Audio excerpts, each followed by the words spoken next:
Hi, this is Paul Allender from the Unnamed Horrors and December Silence, and you're watching the Richard Metal Fan. Hello, everyone. Welcome back to another episode of Richard Metal Fan Interviews. This is episode number 94. And today's guest has been one I've been wanting to get for a long time. I have the honor and the privilege to speak with the great Paul Allender. Paul Allender is best known as the former guitarist and original member for Cradle of Filth, and also has some other bands like Diamorte, Unnamed Horrors, and probably a bunch of other projects that I don't know. So, without further ado, let's go talk to Paul. So what's up, guys? I have the honor and the privilege to speak with one of my all-time favorite guitar players, the legendary Paul Allender from Diamorte, Unnamed Horrors, and he used to be in a small little band called Cradle of Filth. So how are you doing today, Paul? Yeah, good. Well, fun. The Dear Morte thing, I was only in that just for like 2 seconds. I was only just helping out with that. Yeah. But but no, it's going good, going well. Busy writing, practicing like crazy, fun stuff. Awesome. So where are you broadcasting from? Where are you at? I'm in Phoenix at the moment. I'm here in Georgia, which is pretty much on the other side of the U.S. Right, I know. Yeah. So basically this format is I pretty much have your catalog here, and I want to do a rundown of that as well as talk about like your journey as a musician from where you started to now. But before we go into that, what were like the first bands that got you into metal and what made you want to start playing guitar? Maiden. Yeah. It was hands down it was Maiden. I My mean, when I was all-time a kid, favorite band. yeah, likewise, I was a huge Maiden fan when I was a teenager. Yeah. And I had like posters everywhere. I'd even fucking posters on my goddamn ceiling. Wow. So it's like, yeah, everything. It was Maiden. Then from there I went into like listening to. I never really got into shredding as such for guitar playing much, really. I was all really into like the melodic stuff, hence the reason why the Maiden guitar players, Yeah. Then it was pretty much through then it kind of went into like thrash and death metal, and hey, I'm here now, where I am now. Yeah. Now, of course, a lot of people best know you from Cradle of Filth, of course, Unnamed Horrors and stuff. But I'm always curious, what were like the first bands before you ended up starting up Cradle of Filth? What the bands I was into? Yeah, or the bands that you were in before you started Cradle. Oh, I wasn't. I wasn't. I was in like a covers band, which we did like death metal covers, but that was nothing particularly special. We only played one show, and then I ended up going into Cradle for. So I ended up going into Cradle, and then I think for Total Fucking Darkness, Yeah, we wrote that. There it goes. That's the one. Yep. Yeah. And yeah, we wrote that, and went in the studio, did that, and it kind of went off from there. Yeah, and I have this. This is a rare beauty. I spent like over $300 from a guy Oh, on Jesus, Discogs. really? Yeah, but it's even I don't know if you could see it is signed by, Yeah. of course, Danny Filth. Eventually, I want to try to find a way to like send this so you could sign it. Yeah, send it to me. Actually, funny you should say that. I've got some. There's a few Cradle fans that are actually sending me their back catalogs and stuff via the post. Yeah, I've done that before. To get me to sign it. Mm. Yeah, I've done that before. I have a couple other things. I want to try to get the other stuff, so eventually have you get to mark your territory. Yeah, sure. Yeah, whatever you want to do, man. Just send it over and I'll squiggle on it and send it back. Awesome. So from what I saw on the Metal Archives, apparently the Cradle Filth's first album was supposed to be called Goetia, and it was recorded between the second and third demo releases, but it was never released due to the funding problems and the eventual shutdown of Tombstone. And of course, this would later, I guess, you re-released it as Total Fucking Darkness. Yeah. I kind of joined after the whole Goetia thing went like freaking belly up.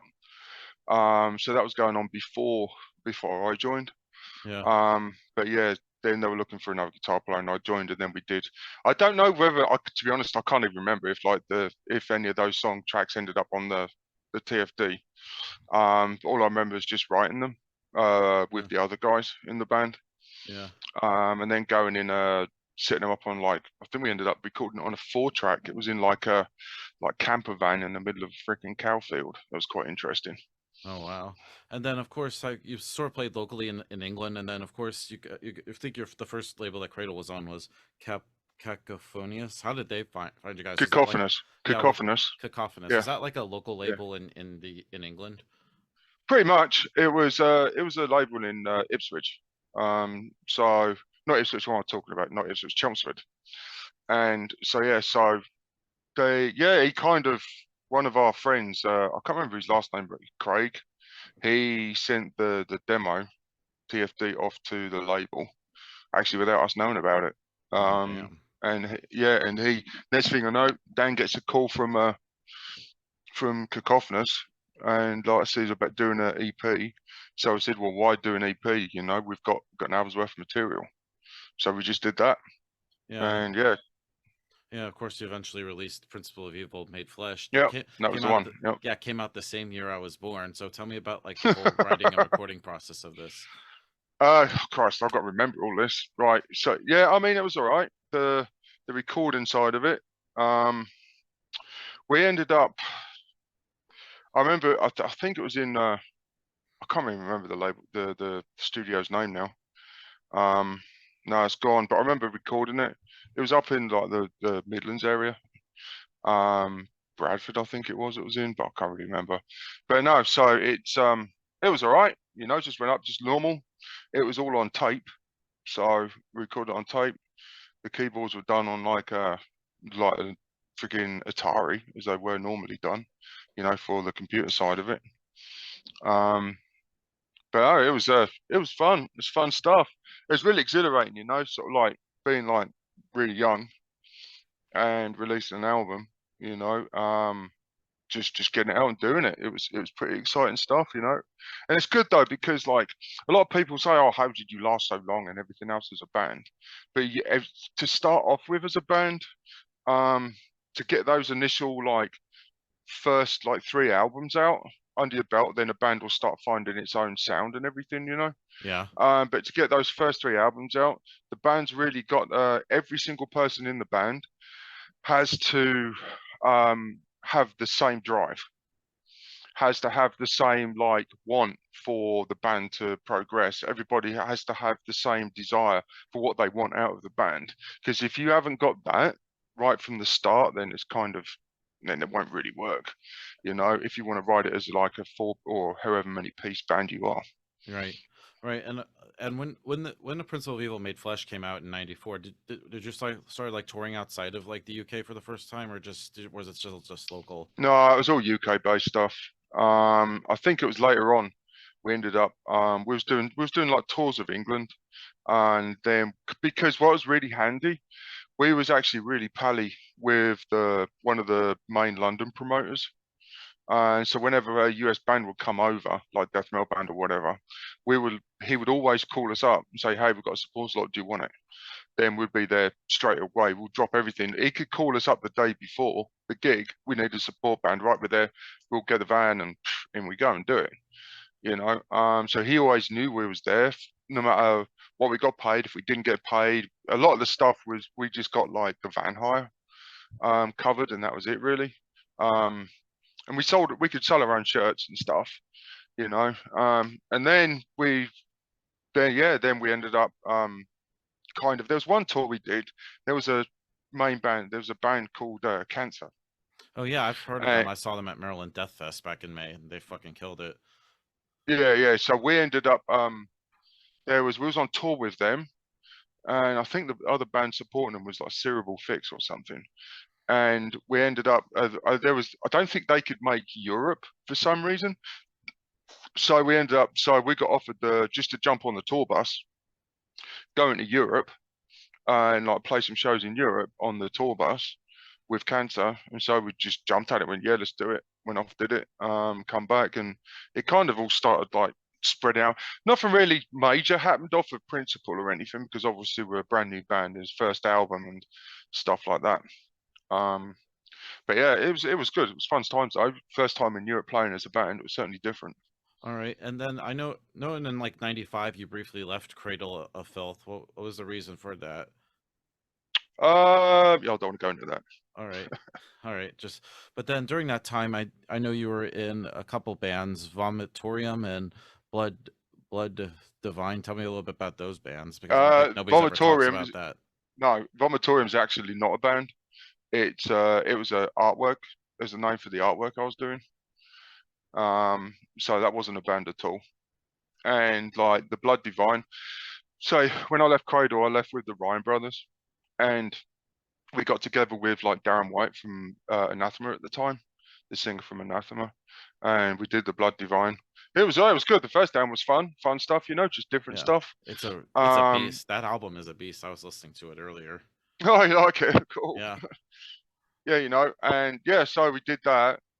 Then I left after then we did the second album, and then the keyboard player at the time started putting, like, he put Hammond organs all over it, and no matter how good the music is, I fucking hate Hammond organ. Yeah. So we tried to, and it didn't work. So I was like, yeah, I'm not going to do something if I'm not into it. Yeah. I'm not going to do it just for the sake of doing it. So I left for a few years, just went and worked and did my thing. Yeah. And then Dan called me up and says, do you want to come back in the band? I was like, yeah, cool. And then we did Midian. Yeah, which in my opinion is one of my favorite albums, especially has like my favorite Cradle of Filth song, Her Ghost in the Fog. Tell me about like making Midian. That was fun. I got back in the band with that, and there was all kinds of like weird shit going on in the not during the writing process, but because when I came back in the band, there was only a quarter of Cradle left. So it was just Dan, Robin at the time, and me, and that was it.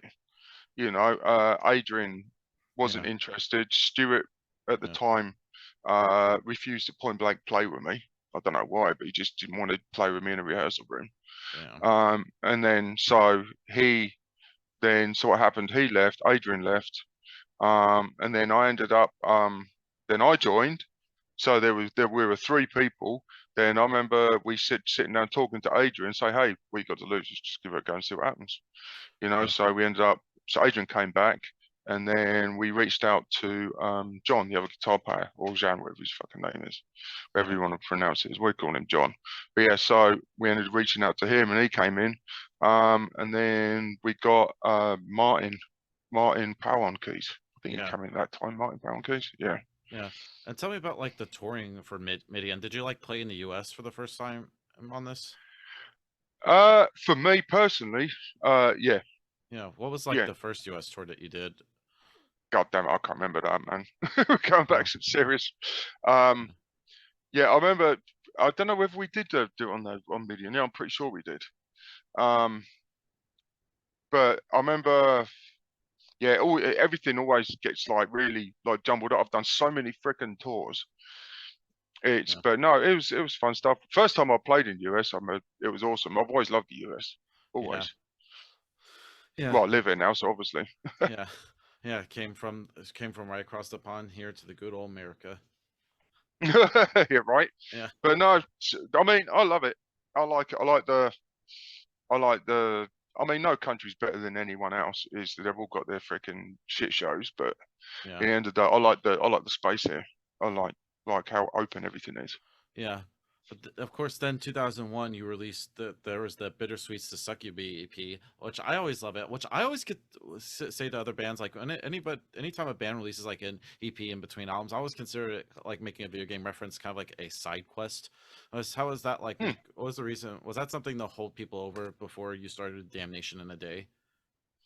No, not really. We just like wanted. See, the thing is with Cradle, we just kept pumping stuff out. So every time we had enough songs to release the EP, release Bittersweets. We did that in there was just outside of Colchester, I think it was. There was a studio there we did that in.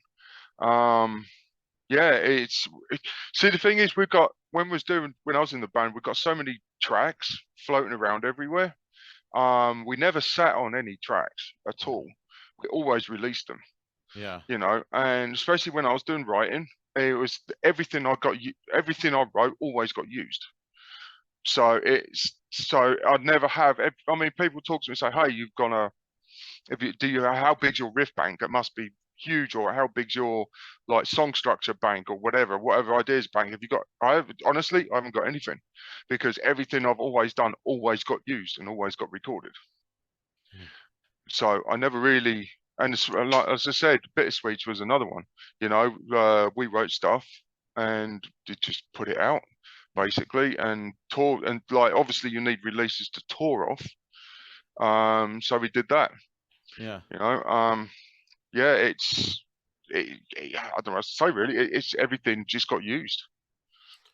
All right. And then 2003, you released Damnation in a Day. Really great album. I know you got signed to a big label. I believe you were signed on to Sony signed you guys. How was Mhm. that experience like, being on like a huge, like kind of like, I guess, mainstream label? That was awful. It was terrible. Yeah. But yeah, no, Sony was the worst mistake the band could ever done. Yeah. It was great to start off with. At that time, all the major labels were headhunting all like what they call like the popular black metal bands as Yeah. such, because they thought it was like trendy. So as per usual, mainstream labels, they all have to have like the cream of the crop all the time, no matter what it is. So we signed to them. So yeah, we'll do one album with you, see what it's like. Yeah, they screwed it up majorly. We was always on like front cover magazines and stuff up till then. They seriously devalued the band pretty much Jeez. overnight. God damn, that's But insane. yeah, but we managed to kind of claw it back, get it back off of that, got off of them. Luckily they dropped us, Yeah. and they were like, "Yeah, we don't know what to do with you. We won't do a second album. Yeah. Yeah, you should have listened to us in the start off with," but they didn't. Wow. If things are a lot more, I'm kind of just like scooting over, like what's sort of all the ins and outs of it, because we'll be here like forever before I get on the ins and outs of it. But it was, yeah, pretty much long and short of it is they didn't know what to do with us. We did like Damnation, Yeah. and then eventually they went, "Yeah, no, we can't. We don't know what to do. You just don't understand the music." Well, why the fuck did you sign it then?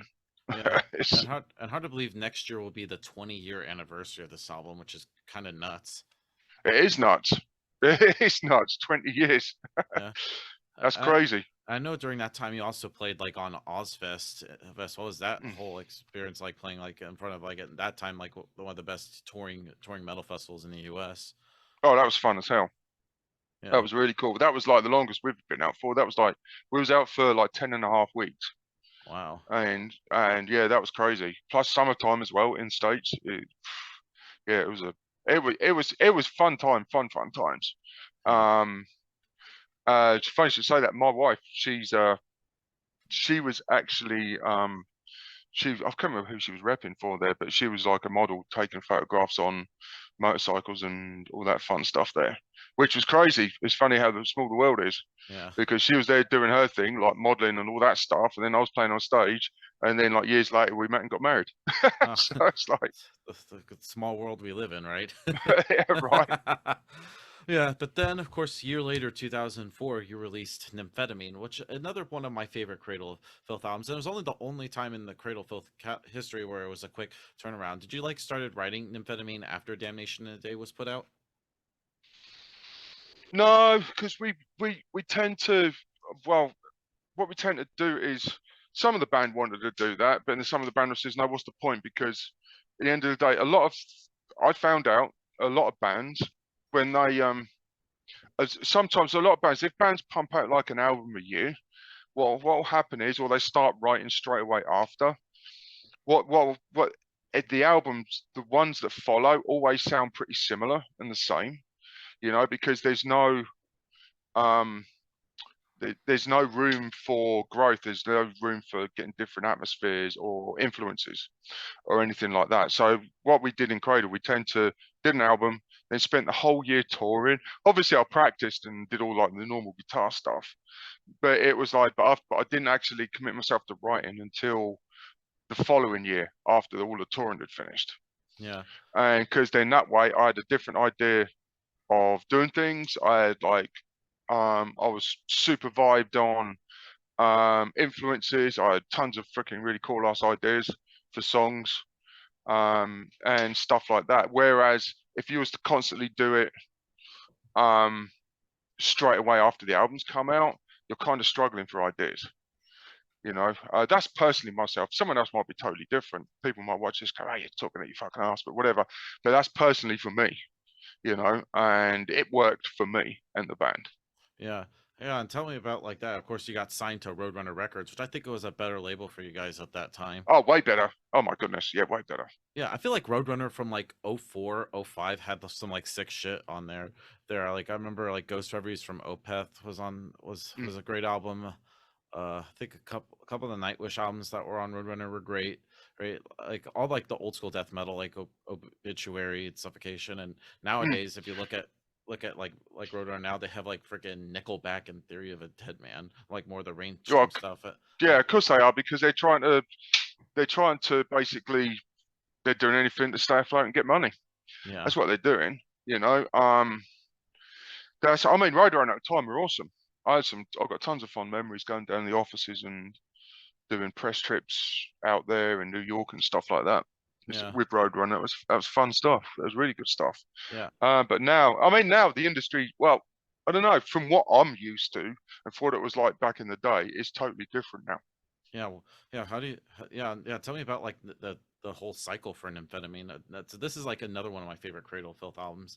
Probably like my second or third favorite if I have to rank all the Cradle albums. Oh, there you go. Cool. But no, I don't know.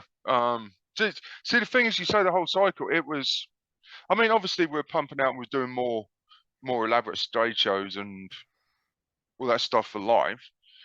We're getting a lot more press and that when that album came out, it was really well received. You know, and it kind of spread out further and got more people interested in the band and stuff. You know. But yeah, again, that's another classic example. I remember sitting in the studio. It was I think it was Parkgate. We were in that time in England, and I remember sitting in the studio, and when we had the full track Nymphetamine, not the single, but the full track Nymphetamine. Yeah. Remember like taking the middle section out of it, and I was talking with Dan and was coming up with these ideas for it and stuff like that, and I was coming up with melody lines on the guitar, and that's when the actual the single, well, of course it's not really a single, but the single Nymphetamine came out. A great song, by the way. Yeah, so that was good. But then again, you know, that's another thing as well. Give it time, give space, you know, in between writing, then you'll come up with some really cool stuff. Yeah. Yeah, and then going into Thornography, I think this is a pretty underrated album. What was that like going from Nymphetamine to this? We want to try something different, you know. Wanted to try something, well, that's quite a bit different to the other stuff. Yeah. So, and at the time, which is crazy, at the time everyone would go, this is terrible and this is blah, blah, blah, blah, blah, blah, whatever. But the funny thing is though, now I'll talk to my friends, because I've got a guy in Poland I'm writing with at the moment for the Unnamed Horrors, but he says the amount of people now that he reads and sees online, he's constantly online doing stuff, looking around in forums and stuff like that.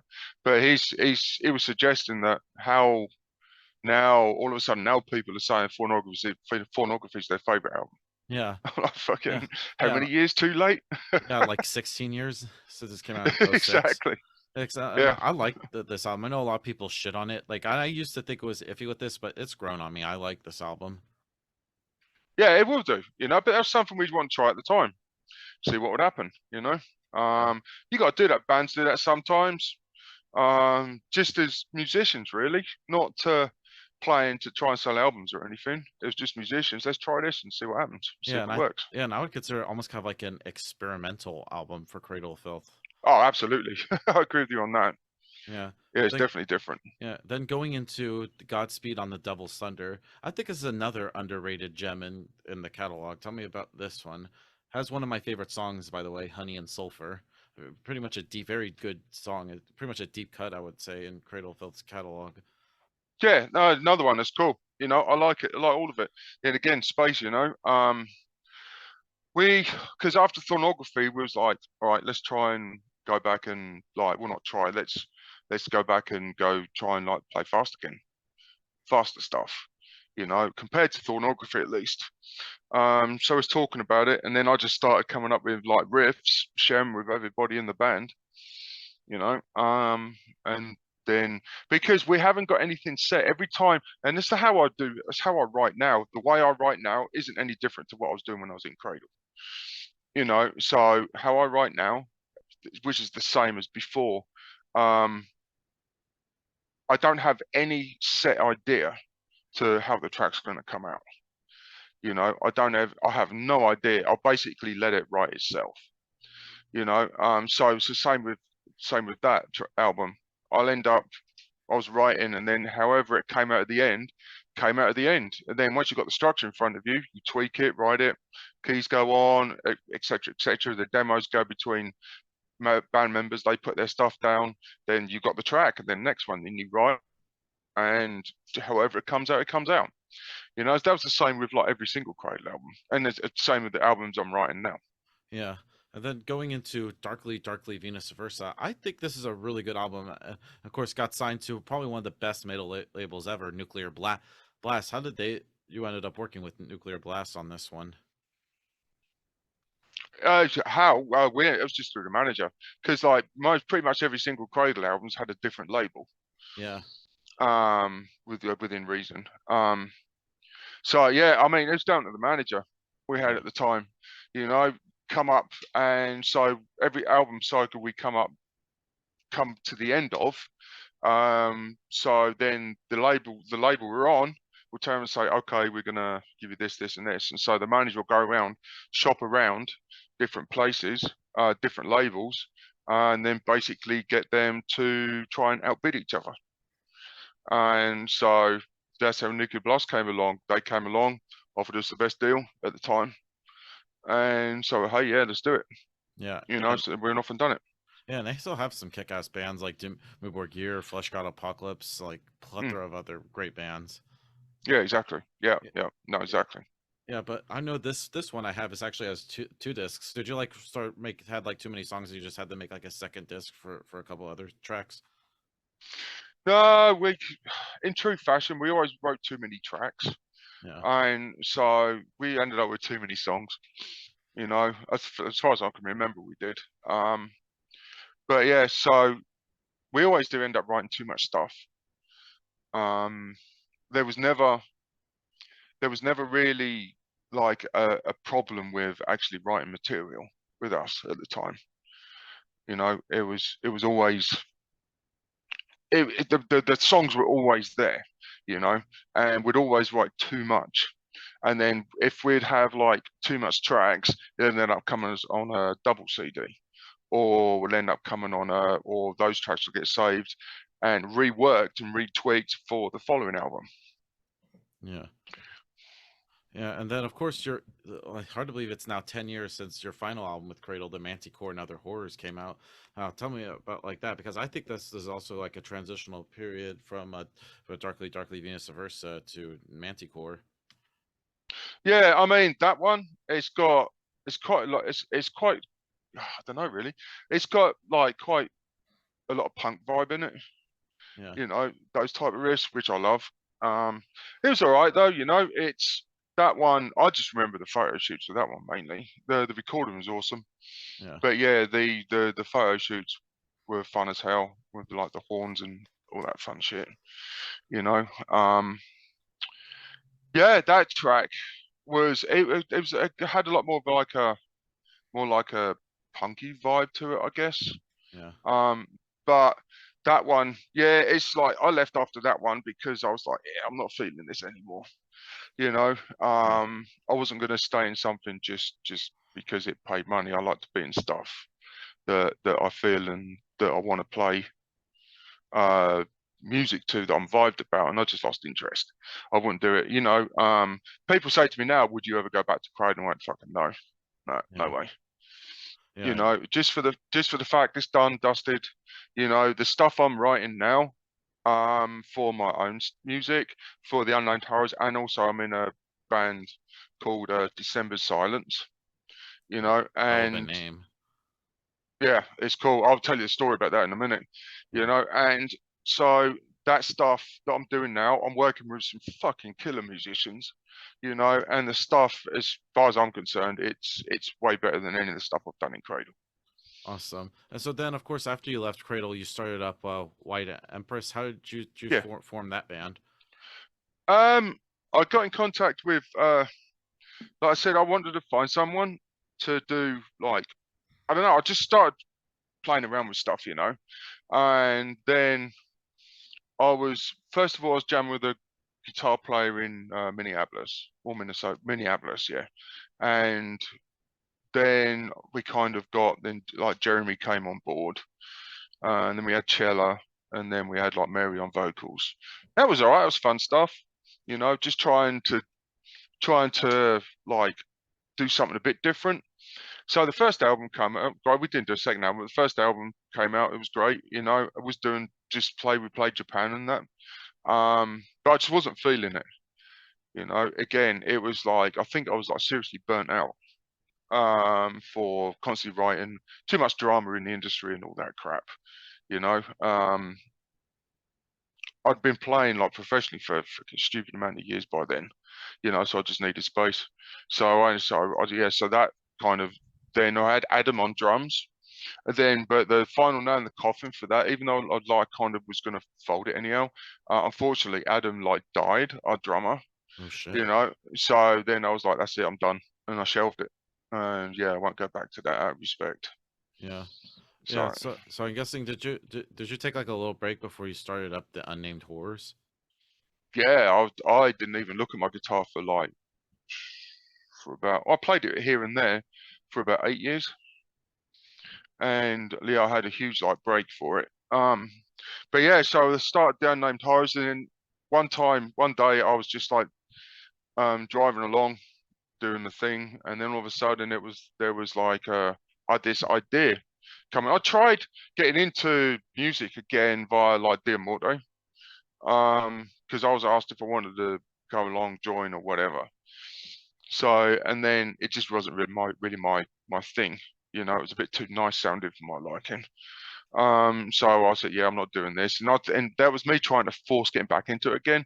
So I said to myself, I'm not going to get back into music again until I'm actually really got the passion for it. Right. So then a little while after, I had this idea of, because I love like H.P. Lovecraft and the whole like Cthulhu mythos and all that stuff. Yeah. And so that's a huge influence on everything I do. And so I was just thinking about that and listening to audio tapes while I was driving, or audio like books and stuff. And yeah, then I had this idea, so I thought, fucking, that's interesting. So I contacted the guy in Fresno, my friend Keith, who's a videographer. And so I was talking to him, and he says, that's killer freaking stuff. Why don't you put a band together? I was like, I don't know. Like this. He says, no, do it. Just come up with some riffs and do it. So I started messing around. I thought, I don't know, see where it goes. Then I reached out to the Dimmu keyboard player, spoke to him for a bit, but he was too busy to do anything. Then I reached out to my friend Adrian, who lives in Poland. He's a phenomenal freaking at like doing orchestra and choirs. The guy's unbelievable. And so I was talking to him, and so he says, let me send some through to a track, send it through, and fucking mind was blown. But this is amazing, dude. You know, and then he sent it through. Then we did the album, and then just about to finish the freaking album, get it mixed and mastered with a few tweaks. Then Adrian became ill and sick. And so like now we've put that on hold, but the album's definitely going to come out we're going to try and reach for Halloween next year, this time around, because I've got a lot of stuff that I will need to do. Then I'm going to make sure it comes out at that time. So at the moment, Adrian's like sick at the moment. He's got like lupus.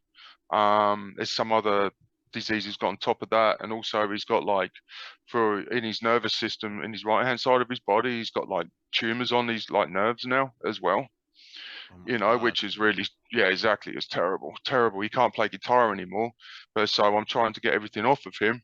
But what I'm doing now, I'm selling Unnamed Horrors merch now, before time, to try and get money together to give to him for his hospital bills and his medical and his meds and stuff. So that's what I'm trying to do at the moment. Oh, But that's crazy. yeah, but no, so that all came around from there. But that's what I'm saying. But Jeremy is in like the Unnamed Horrors with me, who was in White Empress with me. And so after White Empress, he came along. We all like clicked together. But it wasn't just all of a sudden. It was like, you know, I was telling you about December Silence. Yeah. That was his band from like 15 years ago, or 12, 15 years ago, whatever. But his drummer at the time, his best friend died. So he shelved it, and up till recently, just before Halloween, he contacted me and says, "Hey man, December Silence has been offered a show to play Halloween, which is really weird. Do you want to do it with me? Do you want to be the other guitar player?" I was like, "Fuck yeah, let's do it." You know, listen to it, and it sounds amazing. It's fucking killer stuff. You know, so he sent it through. So I was playing. Turns out the gig didn't happen. So we sat in his studio, recording stuff, tweaking stuff to make it more up to date. And so like that's how like Jeremy came on board. Again, how I'm working with him now. So he's in the Unnamed Horrors. We're in December Silence together as well. You know, we've got full bands for both. Yeah, then all of a sudden there's just everything's just gone fucking like this with endorsements and God knows what. It's just like everything's just kind of just happened overnight again. All right. And kind of like wrapping things up, what's next for the Unnamed Horrors? Like eventually will you have like the new album, or will you like play shows and do tours, or just keep it local? No, we're gonna do for both bands actually. The Unnamed Horrors we're looking at release hopefully on Halloween. December Silence will be in the middle of next year. And so we for both bands we're gonna be basically just looking to play festivals. We're not gonna do touring as such because it's pointless. You're gonna end up losing money. I don't mind going out on tour, but I don't want to pay for it myself. You know, I'm way past that now. So we'll just do festivals. Got albums coming up, special editions, limited releases, really fucking cool stuff for both bands for limited for real. We've got some really cool like fan packages for it to be released, real like what we used to do back in the day, you know. So we released all that. We're both on Blackline Records out of Sweden. Which is they're awesome, you know, nice little fucking label, perfect for what we need. Yeah, and then eventually me and Jeremy will like go off and start doing sort of like trade show guitar stuff for ESP because we're just Jeremy's already on ESP, but I've just signed to ESP guitars. So yeah, so I'm gonna end up doing then we talk about doing like NAMM and Mesa Music and playing like trade shows and music stores and stuff to promote the album, go around and doing interviews and fun stuff. Awesome. So before we go, just want to thank you for this interview. It was a great conversation to have with you. So everybody, the legendary Paul Allender. See you next time. Yeah, thank you very much. Bye bye.